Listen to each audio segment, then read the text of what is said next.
Cyber is the number one threat on this planet right now. More than the sun, it's the number one threat because it can be done by a threat actor or it can be done by AI. And imagine if AI has conducted some kind of a denial of service attack. Unless you take all of that AI down, guess what? It can adapt and pivot faster than all of us could respond. Using Wi-Fi without NordVPN could mean sharing your private stuff with more people than you think. NordVPN. Online security starts with a click. When tyranny becomes law, rebellion becomes a duty. So said Thomas Jefferson. Go to bit.ly/lawful tax protest or bit.ly/make-war-history and find out why it is a criminal offence to pay central government or local government taxes in the UK. And let's make war history. Hey, Steve, thank you so much for making yourself available. Where can people find you? Let's start with that. Where could people find me? At LTC_Stephen_Murr on Twitter. That's where I primarily am. And then you can find me in the Path Forward or LTC Stephen Murray on Rumble. And I'm going to be going on to YouTube here probably this week now that I've got the new show set up. Mm-hmm. So, yeah, and I've got a Substack called The Path Forward. And yeah, I've been posting, it's funny, I've been posting about cyber and the attacks that have been going on in Europe. All the retailers have been hit this week by ransomware, the last couple of weeks by ransomware, all the logistical outlets that have been hit by ransomware. So it's appropriate to be talking about it. And what I think is interesting is the sophistication of the attacks over the last couple of months. Mm-hmm. Have gotten more and more. They've got to be AI driven. They have to be. They have to be because of sophistication. So that's where people could find me. Sorry. Well, we'll come to that, right? Do you want to say a little bit about what the Path Forward is? Because I know you mentioned it last time we recorded. Yeah, so the Path Forward. So I've been doing this show for 5 years, and in 5 years, it's been really a situation report about the current threat, the current political environment, the current information space, and what the information war is all about. And one of the pieces that was missing that we got continuous feedback on, we started doing roundtables, was, what do I do with this information, right? You even asked me that a couple of times. Like, what do I do with all this information, right? So the Path Forward is about the threat, current threat in the environment, what you do with the threat, and then turning it into actionable, I don't want to say intelligence, but actionable items. And I'll give you a case in point. Mm. So I did a show last week about the current cyber threat environment and what people could do about it. And then I just posted a Substack that basically I took what Grok put in for phishing and smishing. I don't know if you know what phishing and smishing are, but a phishing attack is an email. Basically, somebody tries to get you to click on a link or download a payload or give them your credit card number through an email, or they do it through text message. So I was like, what's the best way to do this? Well, let's take what Grok says and then let's put that into an article and give people some good common sense and things to do with phishing and how to identify it. So it's basically threat, and then what do you do to counter the threat? And the channel is I've got 5 shows that are and 5 different hosts that I'm working to get 5 shows put together. One of them's going to be tradecraft. One of them's going to be preparedness. Like there's guys that do preparedness way better than I can do it, and I'm going to try and get them to do a half an hour show every week based off the threat. And I'll give you another case in point. So with all this rhetoric right now around cyber attacks and infrastructure, especially power infrastructure attacks, and the attack that just happened in France this week, what do people how do people prepare for that, right? Because you can't store 500 gallons of gasoline. You can't keep it you can't keep it fresh that long because gas, with the ethanol, it basically erodes in a couple of months. And you can't store enough power, even if you wanted to, with batteries. So what do people do with that? And, we're working on doing a show right now about if the grid goes down, here's what the first 5 days look like, here's what the next 5 days look like, and here's what 30 days looks like. And like most people have candles in their house, but they don't have candles for an emergency. Like, if I'm going to live through 5 days or 10 days of no power, do I have candles? Do I have fresh water? Do I have a way to purify water? Do I have a way to source water? Do I have medical supplies? Do I have antibiotics, etc.? Most people don't even think about that, right? Mm-hmm. And we've done a lot of shows about it, but we never put it all together to say, here's the problem, here's the solution. And that's what I'm migrating the show. And I want to get away from my name attached to the show and make it more about anybody could step in and do the shows, and it's still the same information. I'm trying to build a platform where we have a variety of formats and shows where you come on, we come on, and I've got a threat analyst that he's probably one of the best I've ever worked with, and he's going to do the threat analysis every week, and then we'll pivot off of that, and then we'll use that threat to do shows off of that. And like, I have 3 shows planned right now just to do cyber. I'm going to do a show with Tom Luongo talking about how to manage money. Like, most people don't know. How many people do you know how to manage a checkbook, know how to buy a car from a car dealer? We never get taught that at school. Right. And most people don't even understand how money is made, right? Yep. How do you create money, and how do you create wealth? Most people don't even know how to do that. So I'm zeroing in on that. So the next 2 shows, like this show, is going to be a cyber related to social media and what social media does to kids and how addicting it is for kids. And then the next show, I'm going to have a CISO, a couple of CISOs that I used to work with, and we're going to do a show about the threat, the current business environment, and how COVID affected the office environment, right? Because everybody went home and started using the internet through their shitty Linksys router that they never updated, that was 10 years old, and they were connected to a corporate network, which created all kinds of holes, right? And that forever changed the landscape of the work environment. Like, how many people do you know now, they don't want to go back in the office? They want to work remote 100%. And it's not feasible in some cases. If you're retail, if you're in a service industry, logistics, you got to go to the office, right? Because you got to load the truck. So, it's not like you can just willy-nilly decide you can't work, but tech can work remote. But with that comes a whole host of threats and a threat landscape that you can't control. Like, how many people do you know are using their own personal computer and they're connected to a corporate network? Can't necessarily control that, especially with more savvy tech users. So we're going to address that. And then I'll do the money show with Tom. I'm going to do a show about, home medicine, homeschooling, et cetera, and make the rounds of all the different aspects that you need to consider. And one of the things that most people don't consider is, and you probably run into this in the UK, right? Most of the carriers here that provide internet service, they all suck, without exception. They all suck. And they give you equipment that you either rent or buy from them, and it's usually 2 revs back, usually mostly awful, and never updated. And they want to be your protection. And most people don't know how to go around that or set up like just an internal wireless network or a firewall, and to block traffic, and what traffic to block, and what information you want, or even how to sniff traffic and see how things come across the wire. Because with all the IoT devices in your house, your refrigerator, your TV sets, your light bulbs that are color changing light bulbs that you have to download the Chinesium app and then pay them money to go and change your light from white to red. Most people don't think that most of that stuff is phoning home, and most people are not savvy enough to think or to set up turning off their internet at night. Because think about it this way, right? And this is one of the other topics we're going to cover is all that equipment you have in your house. You have everything running on 5G, right? It's all within your house. Think of the EMF you're getting while you're trying to sleep. It blows up your circadian rhythms. It blows up your sleep patterns. And I can tell you, I turn off all my tech at night. I have it all set on a timer, so at 10 o'clock at night, it all switches off. The only thing I do manually is my phone, and I usually turn that off and put it in airline mode before I go to sleep. And I will guarantee you that most people don't realize how much blue light is in their house and how much blue light affects your circadian rhythms. Like these glasses, I watched Jack Cruz and took his advice, and I've got the red lens glasses too, which block blue light, the conspiracy glasses. And let me put this on for a second. So, conspiracy glasses. Yep. But the thing with the red light is these glasses block all the blue light 100%, and it changes your sleep patterns instantaneously. The first time I wore these working, because I sit in front of a screen all day, I'm scared to get. So the first time I wore these and actually worked all day in front of a computer, I wasn't as fatigued. I slept better. And these are the 60%ers, the ones I had on. They're 60%, and they block a lot of blue light. But you have blue light all over your house too, right? Yep. And I work on the computer. So, right. LED everywhere.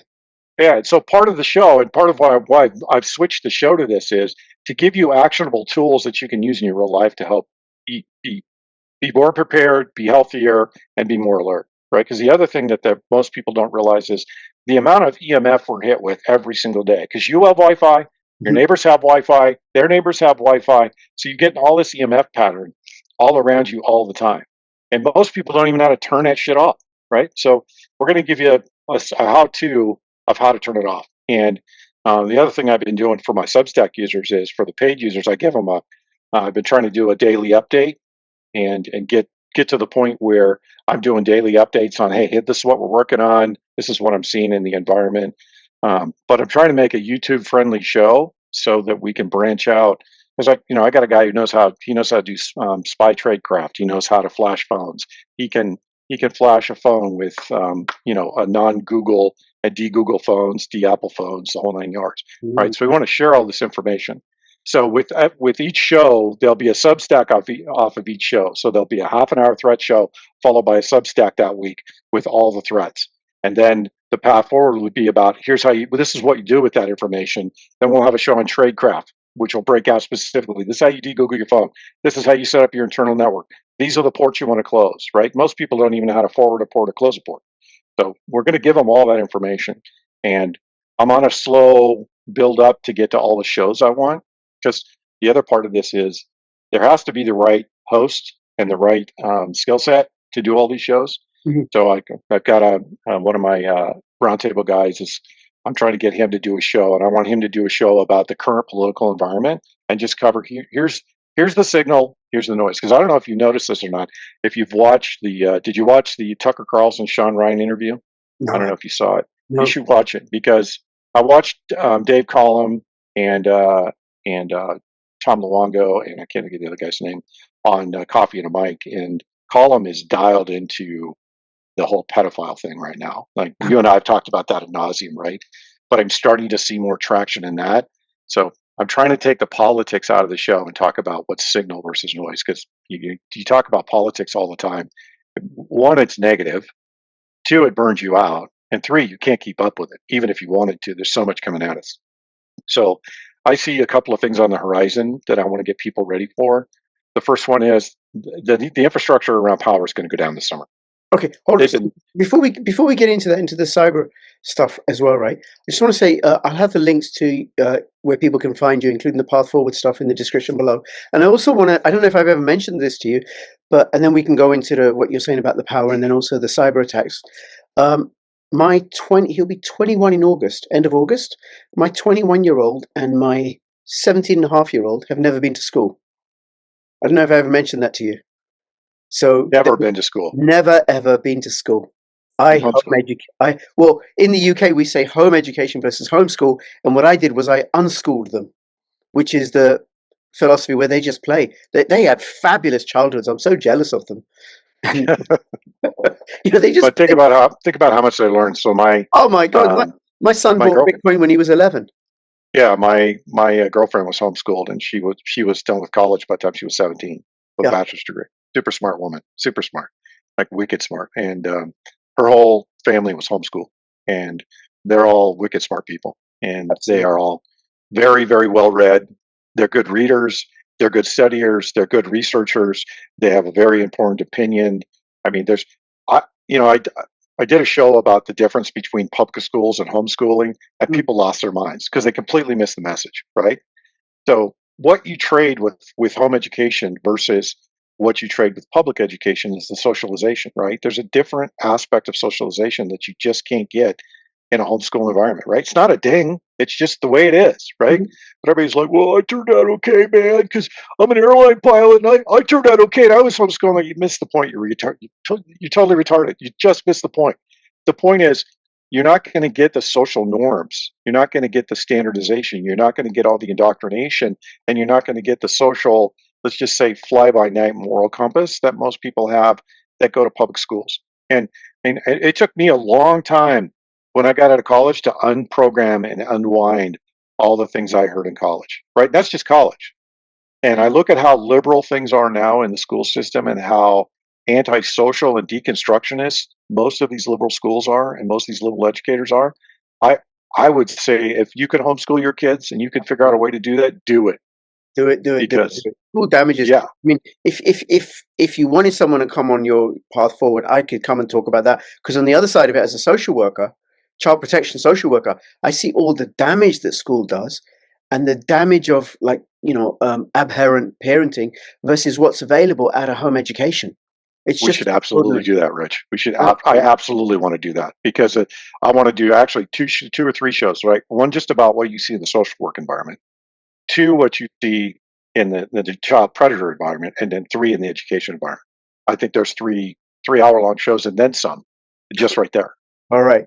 So yeah, that's a done deal. I think that we should have done that before, but I think that this will institutionalize this on the other side of this and say, okay, this is what you do to protect your kids from predators, right? Because most people have no idea what to do.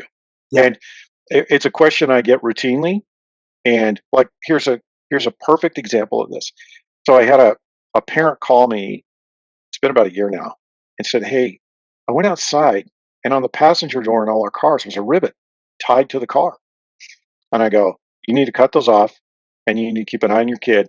And if you go to the mall, if you go to the store, park close to the store, make sure there's people around and do not let your kid go outside by themselves. That's a marker that they found somebody they're going to traffic.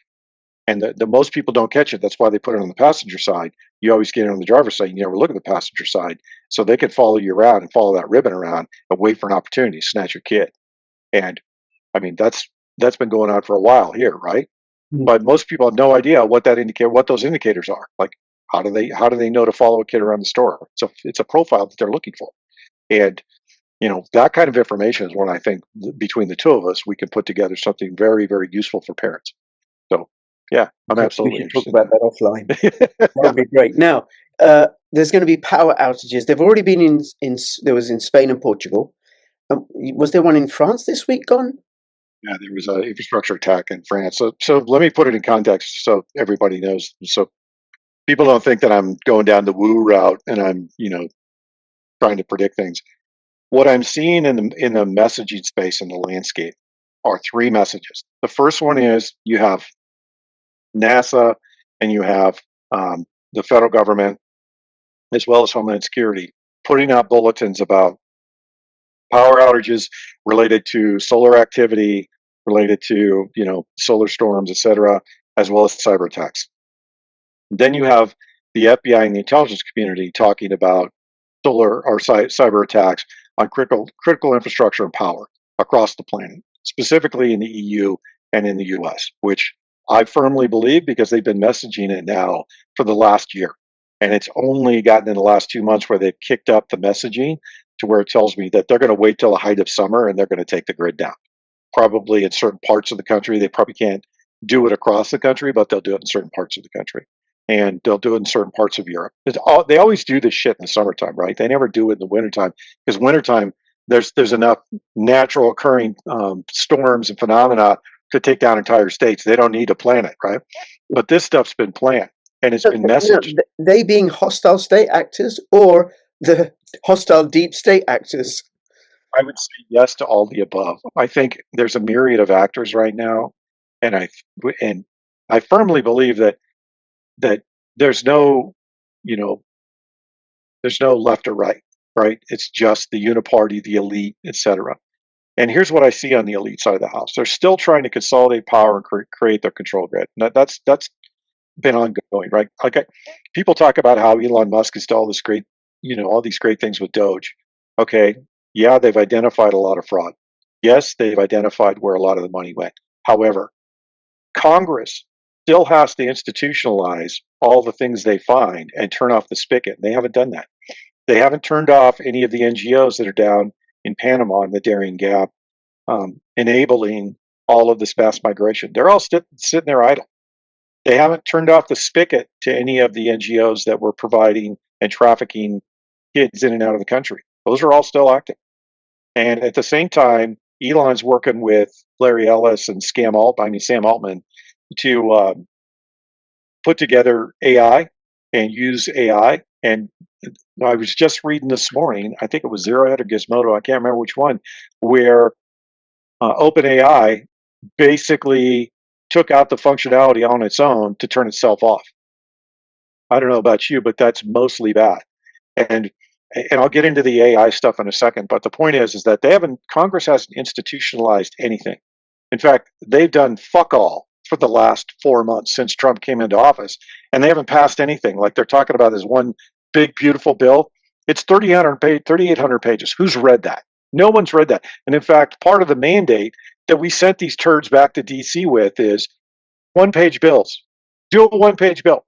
Do 50 one-page bills in plain English so the American people understand what it is you're putting into law. But you have three different things going on right now. You have blue states that are going full communist. Like Washington State just passed a law where the education system doesn't have to tell you if your kid's been sexually abused by a teacher or an administrator in a school. On top of that, they just passed a constitutional amendment in Washington State which allows them to mandate that you take whatever vaccine or whatever medical procedure they deem fit in time of medical emergency. And of course, the language is ambiguous. On top of that, they passed a law that now you have to get a permit to buy a firearm. And their gun laws are already way over the top, way over unconstitutional, right? But they've got all the federal judges in their pocket. So you've got blue states going full communist. You've got the red states going full communist. They're just operating in the red background. states like Texas and Florida. Oh yeah, so Texas just passed recognition of a Muslim holiday. Right. Take that in, Texas, right?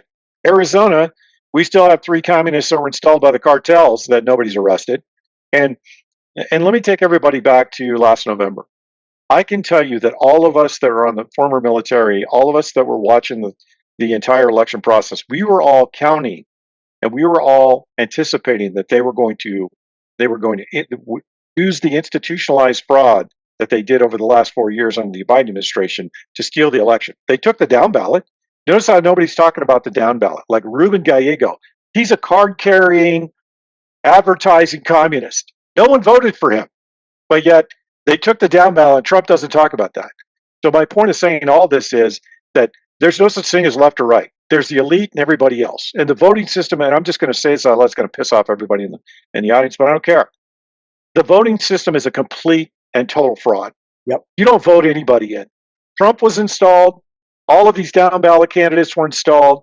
They're on a 5-year plan to convert the country into a technocracy. And if you think anything else, you're a fucking fool, because there's no way Trump could have won. There's no way we were going to outvote the cheat, because they institutionalized the cheating. They brought in 21 million people into this country at a minimum, more like 45 million people over the last 4 years. And you're telling me that those 45 million people weren't used to sway the vote? Get out of here. There were deals made in the background. They couldn't sell communism, and they knew if they put Harris in office, it would be a civil war. We were all gearing up for a civil war. I was gearing up for a civil war. And now, what are they doing? Trump hasn't ended the war in Ukraine like he said he was going to do. Trump hasn't stopped the situation in Gaza like he said he would do. Trump hasn't done anything about mRNA vaccines. They haven't done anything about any of the NGOs that have facilitated and went after and moved all those people in this country. They've arrested no one. So what's different?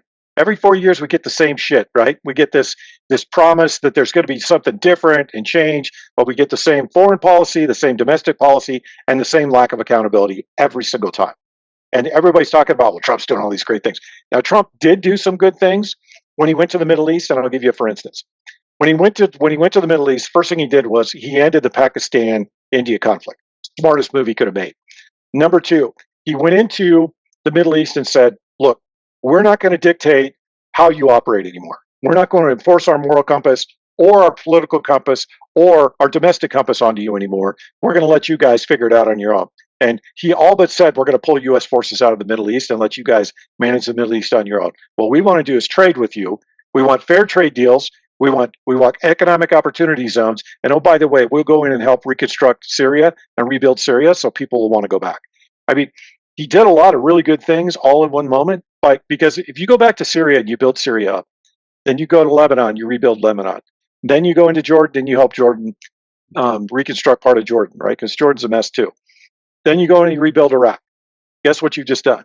You've built 4 modern countries that will entice people to come back.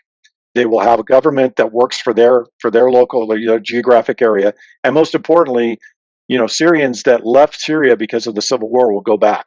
And if it's an economic zone versus a conflict zone, more people will be enticed to come back because they'll be able to make a living and they'll be able to to do what most people want to do, right? They just want to be left alone and enjoy their families. They want a roof over their head. They want power. They want food. They want the basics of life. And basically what he's laying out is a roadmap to get back to that. And he's laying out a roadmap to build a middle class across the world, which he knows a strong middle class makes people insanely wealthy. Mm. So they knew they couldn't sell the communism under Kamala Harris. They knew it'd be civil war. So now they're taking the long game and they're trying to move us into the technocracy a different way. And it's the same players. It's the same game. Like, have they taken any of the gates out of the grocery stores? Have they taken away any of the ID, the enhanced ID? No. They doubled down on One ID, which we've had since 2005. They're doubling down on state digital IDs now. So they're building the technocracy around you. It's just a matter of, are you in the system already or not? I was in the military. I had a GAC card. I'm already in the system. Doesn't matter what I do. They got my DNA. They got my face. They got a dossier on me. And, it is what it is. But what I think is coming down the road is they're going to set conditions by doing cyber attacks and attacks against the infrastructure. They're setting conditions to usher in this control grid. And they have to reset the currency and reset the economy to move us to a digital platform, a stable coin, digital dollar, et cetera. Right? They couldn't get the CBDCs to work because the EU is too corrupt. And I don't know if I buy Tom Luongo's premise that there's a conflict between the U.S. bankers and the European bankers. Could be. But with all the misinformation and disinformation in the system right now, I literally don't buy a word of anything I see. It's 99% pure fiction and bullshit and 1% truth. And the 1% truth is only a partial truth. And here's a good example of that. There was massive tornadoes in eastern Kentucky last week. Crickets in social media, crickets in the mainstream media. Like, really? And then there's this AI thing where AI refused to shut itself down. You would think that would be on every newspaper, it would be in every. Nope. They're talking about, what are they talking about? They're talking about Trump, Orange Man bad, Trump. That's what the media is talking about. It's always the same shit, right? So we're past the point, we're past the culmination point where there's a source of truth for anyone. And so now what we're seeing is the system's flooded and we're seeing people believe whatever. And at the same time, all that's going on, right? You can talk about the stuff that's going on with the pole shift, which I think there's some validity in the pole shift. And I think there's validity in the fact that the magnetic, the geomagnetic field around the Earth is weakening, which is also adding to some of this. And solar storms are at peak right now. So I think there's stuff going on in our solar system, outside our solar system, that's influencing not only what's happening here on the planet, but it's influencing people's behavior. Because the other thing I'm seeing too is people are just going batshit crazy. They're losing their minds. Which could be a partial effect of the spike proteins. Who knows, right? But Steve, I want to take it back to the power cuts, right? So how do the power cuts play into this? I can get a hostile state actor because it undermines the economy, just weakens the nation. But if it's deep state internal actors, what does it serve? How does it serve them? Well, think about it this way: they always are. Anything they do leverages multiple lines of operation, right? So the power grid affects the economy. It affects the social order. It affects good order and discipline. It affects a lot of different things. The longer that happens, the longer that goes on, the more chaotic things get. And remember, they need a chaotic situation in order to instill the control measures that they want to instill as a part of the social scoring system. So they want to take us a slow ride down, a slow burn down to where we've given up all our rights and they have complete control. And the other thing that they get and benefit by doing this is, let's just say they take down the East Coast. They take down all the power in the East Coast. They take it down for 2 weeks. Do you have any idea how many people will die in 2 weeks? Think about it this way. There are probably 100 million Americans right now that are living paycheck to paycheck, and they have no reserves whatsoever. So you take the power out, which means the water stops flowing, traffic lights stop flowing, grocery stores run for a couple of days, and then after that, they're going to be on a generator alternative power. And most grocery stores do not have alternative power. Most warehouses do not have alternative power. Data centers have alternative power, but you can't eat equipment and you can't eat the brine water. You can't drink the brine water that they used to cool those places with. So you're talking about a situation where you're going to have the basics of society operating for 2 weeks. Like we can live for a week. We can suck it up for a week. But you go much past a week for a large portion of the country, you're going to have a lot of people in serious trouble in a very You're short going to order. have, listen to all the refrigerated and frozen foods in warehouses. Yeah. They don't have backup. Oil. Right. That will all get destroyed. That's right. And so that's my point of saying that is if they create the maximum amount of chaos, they create a bunch of line operations all at the same time. They overwhelm the emergency responders. They destroy a lot of the food supply. They create a famine. They create a chaotic environment and break down the social order and break down law and order all in one fell swoop. And then they come in, declare martial law. Imagine that.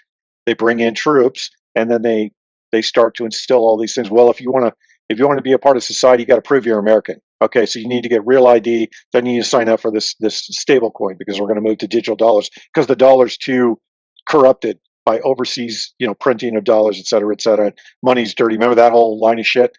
Mm-hmm. So there's a multitude of different operations they can do to make this all happen. But from all indications, and let's get ethereal here for a second too, right? If you look at what's going on from an astrological standpoint or numerological standpoint, June is a pretty heavy month energetically for this country because we're right all over the country's natal birth. And I'm summarizing this based on what I've heard from Sharita and a few other numerologists and astrologists. And there is something to that, right? It's not woo. There's something to the alignment of the science planet that's been hidden from us. Yeah, and there is something to it, right? Because I see people right now that they're completely on the other side of the spectrum of craziness, right? And to get to the spike protein, I absolutely think the spike protein is destroying people's pineal gland, and it's destroying part of their cognitive function, and it's destroying their endocrinic hormone system. Yes, thank you. I'm having one of those days where it's challenging to talk certain words. But my point of saying all this is, the spike protein has destroyed a number of different systems and created inflammation throughout the body, and now it's a proven fact. And the fact that they haven't taken it off, they just stopped recommending the vaccines for people under the age of 65. That's not taking it off the market. That means that people that still believe in the lie and the propaganda are still going to get the shot, and they know that, right? And so and the other reason I'm saying this about is astrologically, this country is headed towards a culmination point, and that culmination point is very similar to the culmination point we reached in 1776 and the start of the Revolutionary War. And I think this is going to be a revolution. And I think that there's enough, I'll just say this out loud so people understand what I'm saying. There are enough veterans and enough military and enough civilians awake in this country to see what's really going on, to realize that it's time to pick up arms. That's where a bulk of the country is. That's what I've been hearing from a consistent number of people across the spectrum. And most importantly, people are fed up with the fact that Trump's been in office for 4 months and no one's been arrested for treason. That is going to reach a boiling point in the next 2 months when Fox News Barbie doesn't arrest somebody. And here's what created the existential crisis for Trump. And I said this from day one. If Trump doesn't follow through with the arrest of the traitors, he's going to have a revolution on his hand by the end of the year. Right. Because there was already a bulk of the population that was already pissed off at what they were seeing and the malfeasance they were seeing, and the fact that the left has had, basically control of the mic for the last 10 years and all the race baiting shit. They want to see Obama swinging from a rope inside the Capitol Rotunda. They want to see Brennan swinging from a rope. And the fact that they're not even talking about that and they haven't arrested anybody, that will reach a crescendo by the 4th of July. And if there's not an attack by the 4th of July, which is why I say there's going to be, they have to do something to distract the public away from the growing discontent. Because the one thing they don't want, one thing the elite don't want is they don't want a united military class against them. Because we will take the fight all the way to the end. And they know that. Because they know that most of us that are awake, we're not going to settle with just the people that perpetrated this. We're going to go find the belly buttons behind them, like the Pritzkers and the Rothschilds and the Rockefellers and the rest of these pedophiles and malcontents, and we're going to hold them to account. They know that's coming. And that's why that's why I say there is something on the horizon, because it's an existential crisis for them. And Trump has created this existential crisis by putting Kash Patel and Dan Bongino out there saying, yeah, Epstein hung himself. Yeah, that's bullshit. Everybody knows that's bullshit, Yes, right? absolutely. Like, could you two embarrass yourselves anymore? And I know Kash Patel. He's a good guy. I know him personally. And here I am saying that was complete BS. So it makes me wonder, who are the belly buttons behind Trump that are saying don't arrest anybody, don't stop the war in Ukraine, don't pull the mRNA off the shelves? It means to me that the apparatus is still in place and it needs to be dismantled. And I think that has to happen this year, otherwise we lose our country. And as much as I'd like to say that things will fail organically, my prediction is, and I don't do this very often, but they've created a situation now where they have to do something to distract the public. The public's not going to buy into an attack from Iran. They're not going to buy into an attack from Al Qaeda. They're not going to buy into, a solar storm. They're not going to buy into some major cyber attack by Russia. All those narratives are done. People see right through them, right? The first thing that people are going to say the moment an attack happens is fucking CIA. That's who did this. Those fucking cunts and the CIA and MI6 are behind this. Let's go find out who ordered it and let's hang that son of a bitch. That's where people are at, right? And I'm repeating what I actually heard from somebody saying that, which cracks me up because I've been waiting all week to say it. But suffice it to say that a lot of people see right through it, right? And these are guys that are and the other thing people are seeing too, especially military, is they're seeing that the entire general officer class they're all cowards, all of them. Didn't Obama got rid of the military guys? Well, Obama got rid of anybody with a spine, right? And he replaced them with people with no spine. So you have all these feckless leaders that have come and gone since Obama, and all the good leaders. And I'll give you a case in point. General Carter Ham. I worked with him in the desert. He's one of the best officers I've ever worked with, and I really didn't appreciate all of the great things about him when we were in the desert because we were in the thick of the fight. But I realized that the guy, first of all, he was outside the wire every day, and as far as I'm concerned, he deserved a Silver Star or Distinguished Service Cross because he was a general officer outside the wire every single day, meeting with the Iraqis every day for an entire year. And then he stayed beyond to work with Negroponte to make sure we could set conditions for the follow-on elections after the 2005 election. The guy was a rock star. And I didn't truly appreciate all the things he did while he was there because I was too busy fighting the information fight. And, we were understaffed. None of us knew why the fuck we were there. We were sick of it. And I went over there. I volunteered to go there. I went over there because a friend of mine called me from Iraq and said, can you come over? Can you volunteer to come over here? I need your help. We're getting our asses kicked on the information side of the house.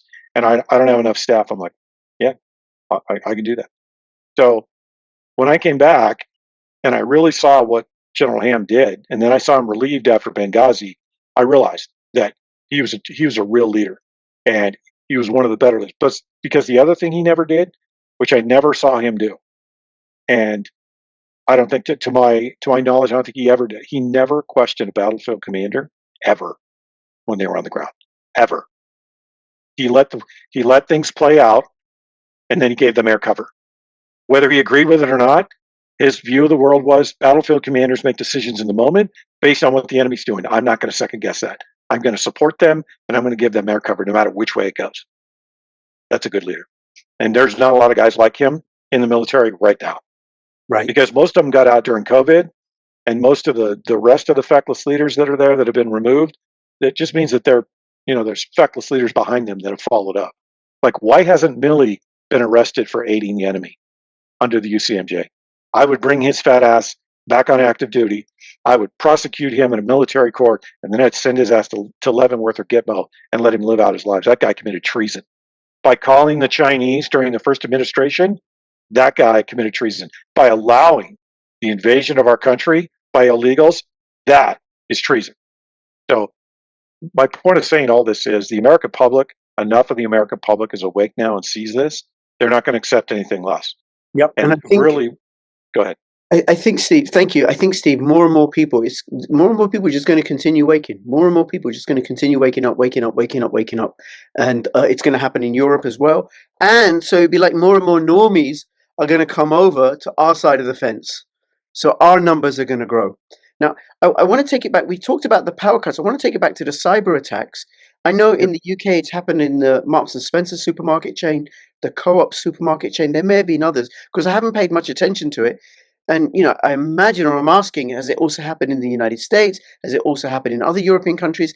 And is the thinking the same? Like, as you said, it creates chaos and then allows the government to then come in with their authoritarian solutions. Yeah. And I think so. You have three different threat actors. Well, let's just call that out, right? So you have nation states, which are always their agenda is different, right? Their agenda is not to break things. That's a second or third order battlefield option or line of operation. They're primarily focused on gathering intelligence and stealing any kind of trade secrets or any kind of industrial espionage. That's what their main focus is, right? The criminal actors that are doing the ransomware attacks, that's a customer service model, right? So they're looking for the quick hit. So their whole agenda is, I'm going to infect your machines. I'm going to put you on a customer service model, and I'm going to tell you what your options are. You can pay me to get the keys back. Maybe I'll give them to you, and I can set conditions to come back and own you again. Or two, you re-architect your networks and you pay the vendors, and you're down for several months, and your insurance company pays, et cetera. Right? That whole attack surface is a target of opportunity, and those attacks are going on all the time. The stuff I'm talking about, the stuff that they've done in the last couple of weeks, that's not a nation state. Those are called reconnaissance and profiling. So the stuff they've done with the retailers, especially on the logistics side, those were targeted attacks that were targeted against specific vendors to see how much of the supply chain was going to drop when that specific vendor went down. And if you go back 2 years ago, when the FAA lost one specific box and it basically grounded aircraft across half the country, that will tell you that was profiling and reconnaissance too. So they know what they're finding the key nodes. They're doing reconnaissance to figure out which key nodes they need to take down. And because the other thing is, go back to CrowdStrike. When the CrowdStrike thing hit, first of all, that whole line that it was a function that was turned off, that was turned on, that's all horseshit. That should have never cleared testing before it was deployed to the wild. When you say CrowdStrike, where I go to is the Russiagate hoax, but you're talking about something else. So CrowdStrike a year ago, not even a year ago, 6 months ago, 8 months ago, CrowdStrike had an issue. They deployed a patch at night, and it blew up everything in Europe first. Then it blew up everything in the US on the Windows operating systems. Yes, I remember that was that whole line of shit that they said it was a function, that it was sent a variable and the variable brought it down, and that was all horseshit. Because first of all, when you deploy things at scale, you test it at scale before you deploy it. That made no sense to me. Their reasoning. That was profiling. That was reconnaissance. That was a targeted attack to see how much of the how many segments they could take down all at once. And you know what the tell was? Go watch the video of the interview of the CrowdStrike CEO the morning of, and you will see a guy that is terrified because he got owned. And most importantly, he knows he got owned. And that either could be a nation state or an intelligence agency. But that was profiling, just like what we're seeing with the attacks in Europe right now. That's profiling. And look, let me just get this out of the way, because I know there's going to be a dozen cyber guys that want to sit there and argue with me. My answer is go fuck yourselves, because this is my opinion, and I'm not going to argue with all you cyber egghead academic douchebags that want to sit there and go through every attack. I'm looking at the trend.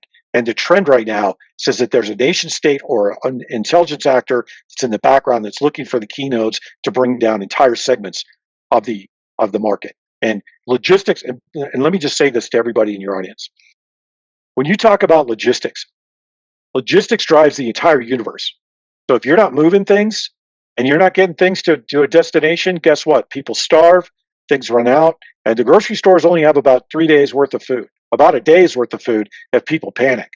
So I want you to think about, if you take down logistics and nothing rolls across the entire planet, guess what's going to happen in a week? People are going to start starving to death. And the fact that they're going after logistics right now tells me that it's a targeted attack, and they're profiling to figure out which one's going to do the most damage and how many they need to take down entire countries. That's what I see right now. And that's the part that I think is most dangerous, because in the military, we talk about most likely enemy course of action and most dangerous. Right now, the most dangerous course of action I see, and by the way, cyber is the number one threat on this planet right now, more than the sun.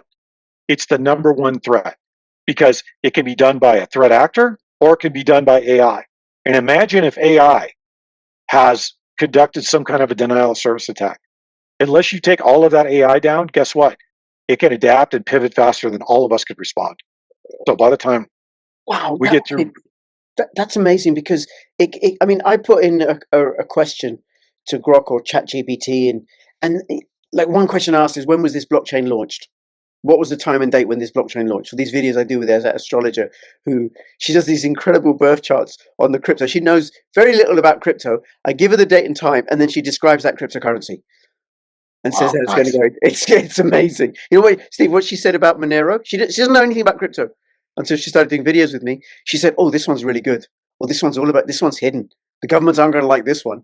And she doesn't know what it was. All she had was a time of day. Anyway, so I asked Grok this and ChatGPT, and straight away it's doing the research and giving me the answer and everything, like instantaneously almost. So like a really, really powerful AI. I can't imagine the power that it could project and use to bring about a logistic attack or an attack on the supply chain in some way.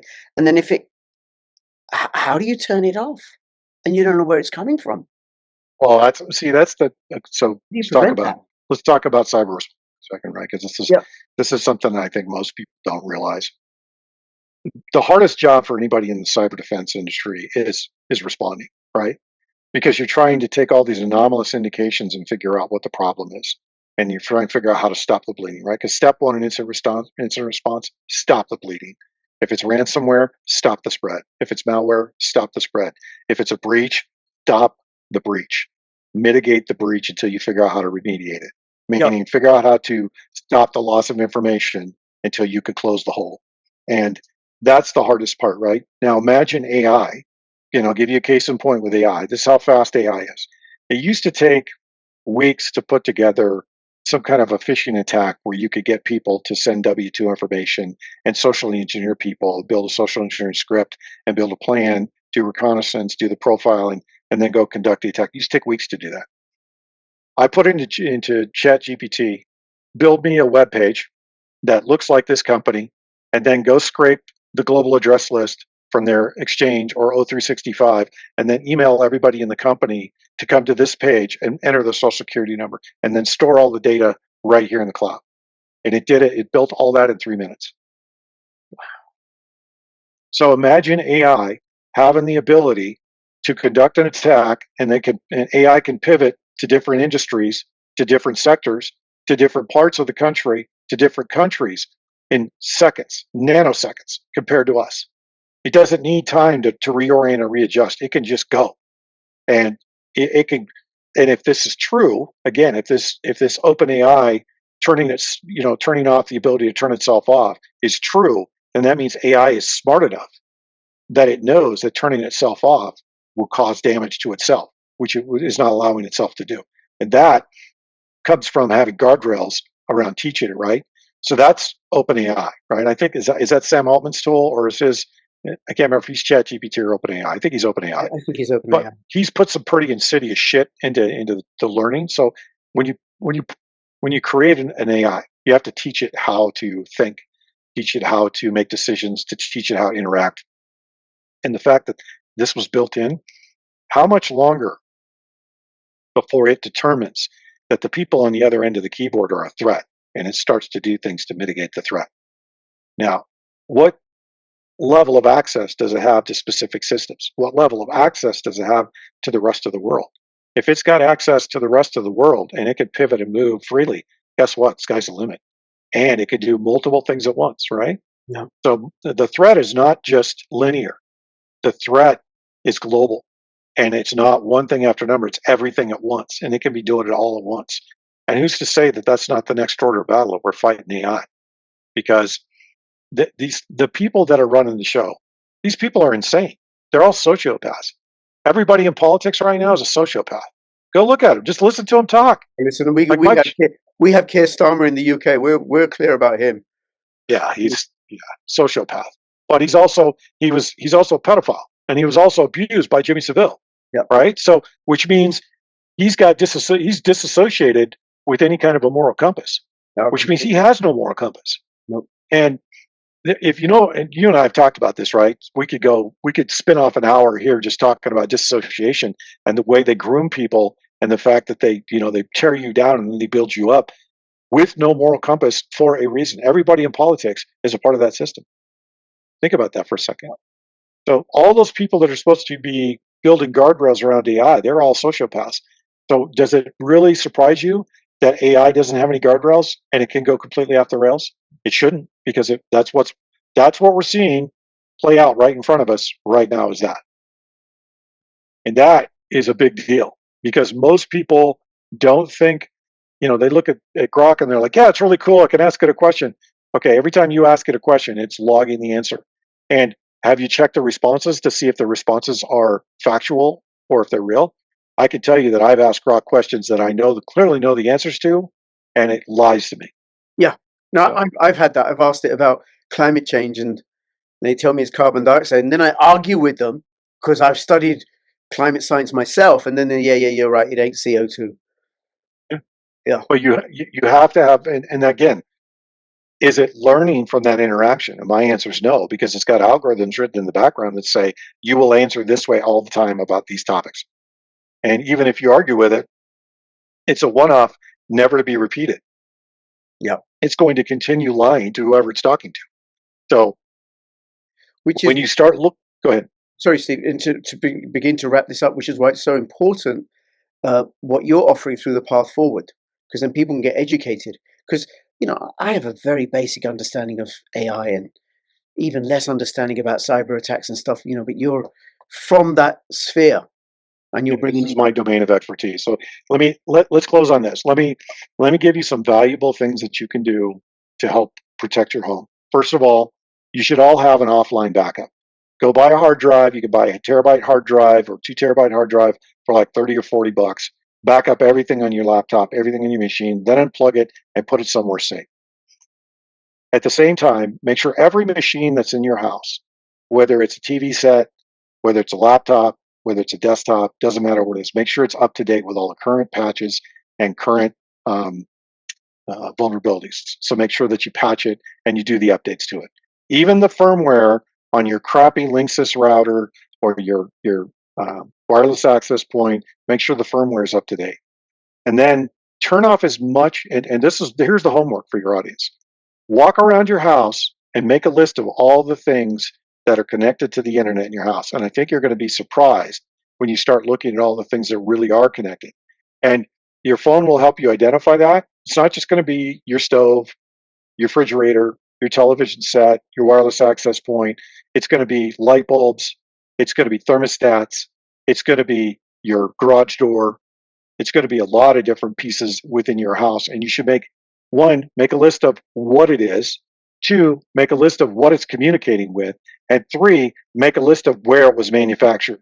And if you see a lot of shit from China, trust me when I say this, you want to turn it off, because it's communicating with China every day. And then the next thing you can do that will save yourself a lot of pain is, if you have an old system or an older system, plug it in and turn it off and disconnect it from the internet and keep it as a backup. In the cyber world, we have what's called a flyaway kit. So we have a box to where if the world goes to shit, we can grab it, and there's 4 or 5 laptops, there's some backups, and most importantly, there's equipment in there that we can take and reestablish communications. I suggest that everybody has an alternate form of communication, like a radio. You can get GRMS radios, you can get VHF radios. You'll need a call, you need to get a call sign and get licensed by the Communications Administration.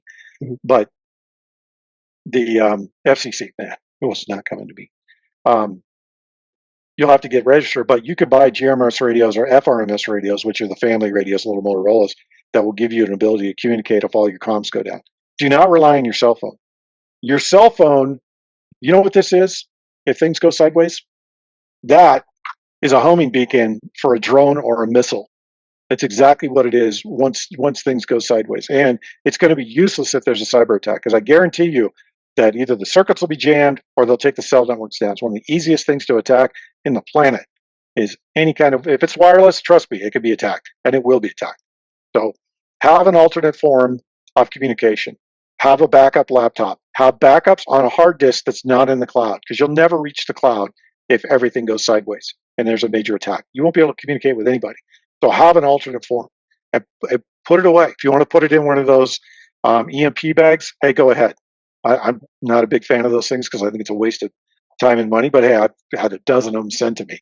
But the point is you should have backups. And then last but not least, that list that I was talking about of all the tech in your house, go through the tech that's in the hands of your kids and figure out how much information they're putting out on the internet. I think you'll be shocked at how much information they put on social media and how much they put their entire personality on social media. They build personas that are smorgasbords for pedophiles. The best thing you can do to protect your kids is minimize their footprint on Social Security or social media, and minimize their footprint on any kind of application. And there's a myriad of applications they'll use besides Instagram, Snapchat, TikTok. And by the way, TikTok is everything you put into TikTok is on your phone. Once you put it on your phone, the Chinese take everything off your phone. And with the new AI that's on both Microsoft devices and Apple devices, every keystroke that you do on your screen on an Apple device is going right back to Apple. You have no sense of privacy, so get that out of your head. Wow. So if you want privacy, go back to 2 canes and a string, and you'll have some privacy. But you got to have backups. You got to have the ability to live off the net. And most people, you'd be surprised how much information you have in the cloud, either iCloud, Microsoft's cloud, Google Cloud. You'd be surprised. And don't rely on your cell phones. Get away from your cell phones because they're boat anchors if things go sideways. So those are the big 3. Thank you. I'll have the links to where people can find you and to Path Forward. And I really appreciate you taking the time. And I look forward to chatting to you again in a few weeks' time. Really appreciate it. And please follow Steve on X and check out the Path Forward. All the best.